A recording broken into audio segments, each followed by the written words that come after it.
beyond any doubt, the leading scientific nation in the world.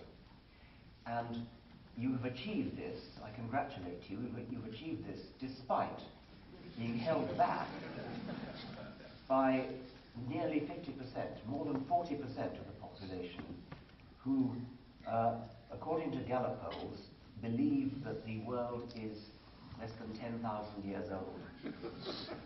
This is symptomatic of an astonishing poverty of scientific education. And as I say, in spite of that, this country is by far the leading scientific nation in the world. Some of you may have heard me say before that to believe that the world is only 10,000 years old is equivalent to believing that the width of North America is 8 yards. Okay. That's what you get if you calculate it out. Where's the mic? Where's the mic? Okay, yes, sir. Yes, Richard, what are your thoughts about the Sunday Assembly? About what? The Sunday Assembly. Okay. I think, this started in Britain, I think. Yeah. And it was an idea to take over churches, or at least assembly halls, and have non-religious Sunday services where you don't do prayers, but you do things like lectures and, I don't know what else you do. Singing? Do you sing secular hymns?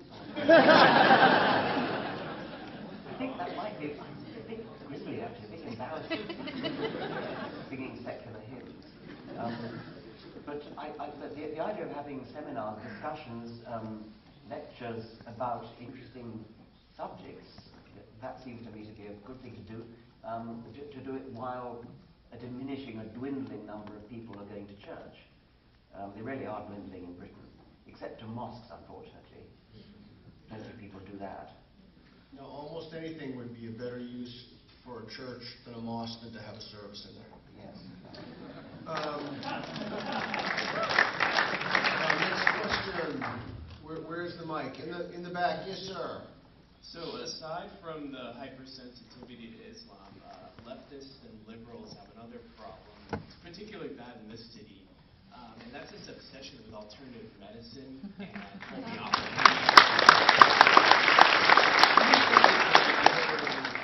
Baseless beliefs. How do we talk to these people? Well, yes, I mean, alternative medicine needs to be evaluated by the same criteria as medicine does. The same double-blind controlled trials need to be done to evaluate homeopathy, acupuncture, laying on of hands, whatever it is. And if they pass the test with flying colours, they will cease to be alternative. They will simply become medicine. I mean, there's a very good herbal remedy which comes from bark of some tree. We call it aspirin. And it works. And that has moved from being herbal medicine to being medicine. If double-blind trials show that homeopathy worked, that would become medicine. That's difficult, mind you, because kind of by definition it's very hard to imagine that happening, since the dose is pure water and the experimental is pure water.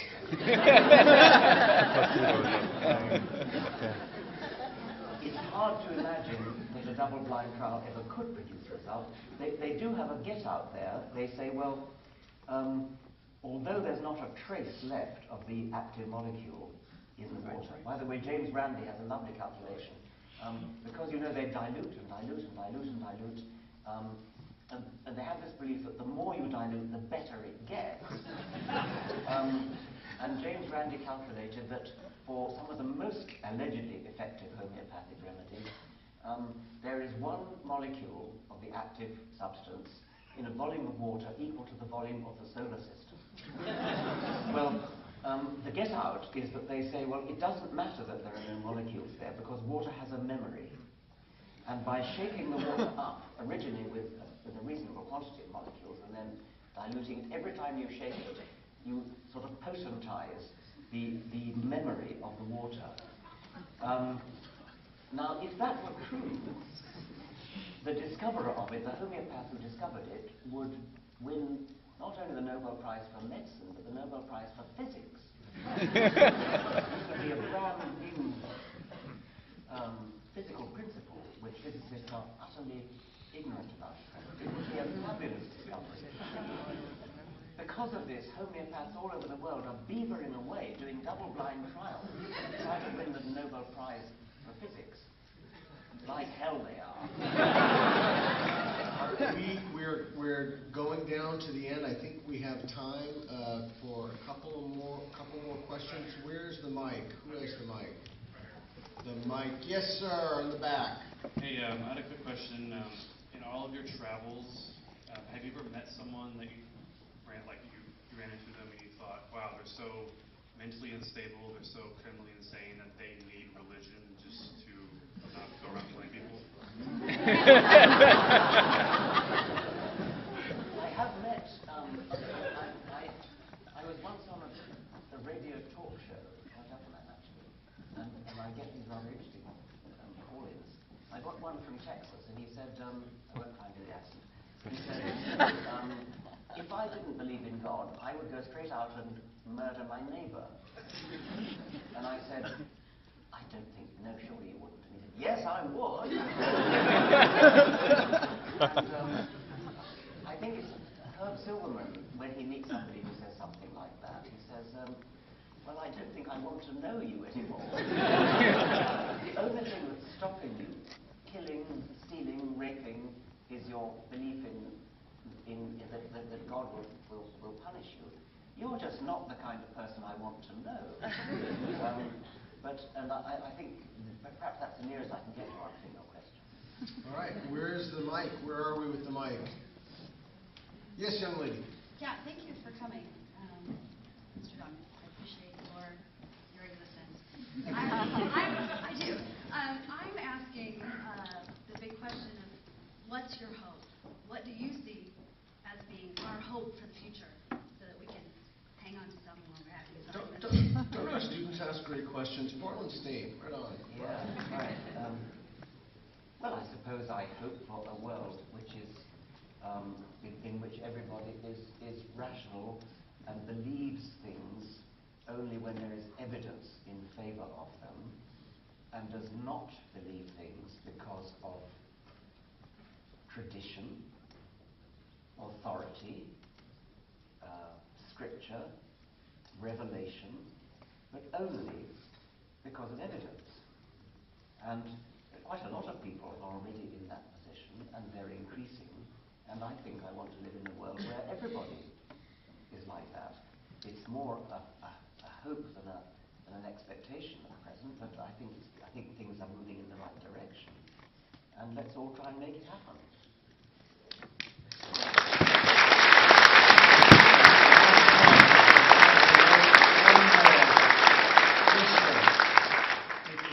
As someone who reasons so strongly, I'm curious, why do you feel so strongly, or seem to feel so strongly, about Wilson's turn on inclusive fitness? Oh, gosh. You want that at the very last?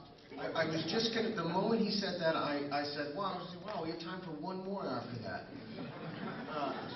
I mean, I can do it, but it takes 10 minutes. I mean, I think it's sensible to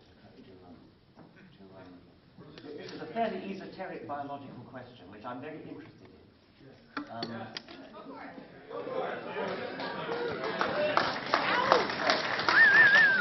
Do you want to do it?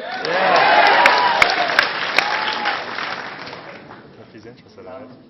The theory of inclusive fitness is due to W.B. Hamilton in 1964, and he argued that because genes are shared by collateral kin as well as by lineal kin, cousins and siblings and nephews and nieces, as well as by children and grandchildren, any gene which causes an individual to behave altruistically towards any relative has a chance of being passed on because it is shared, statistically speaking, by that relative, provided that the benefits and costs are favorable. Specifically, RB has to be greater than C, where R is the coefficient of relatedness, which is an index of the number of genes shared.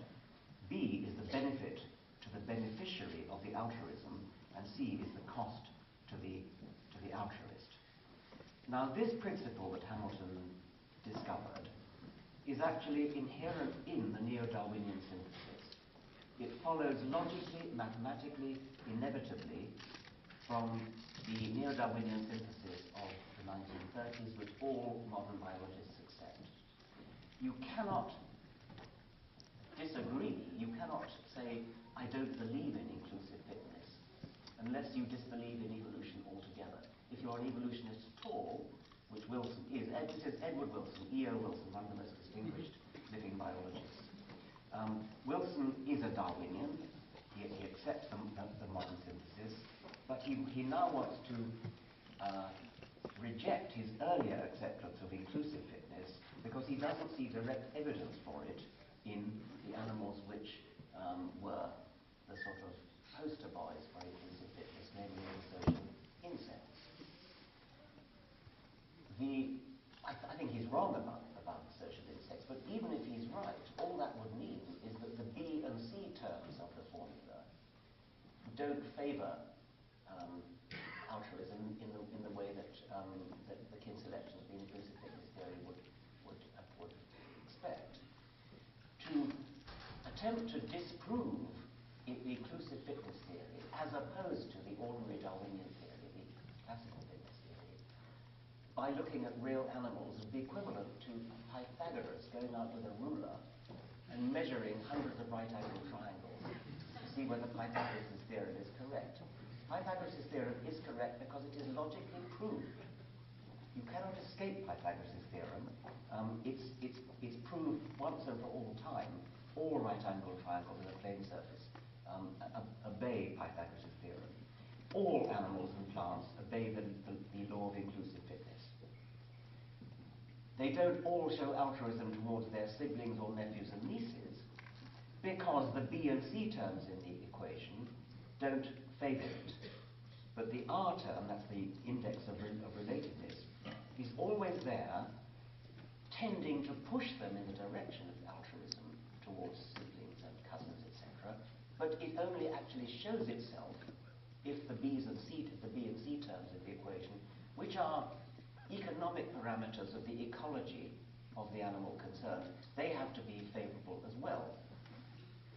So Wilson and his colleague Novak and another colleague wrote a paper. It was published in Nature,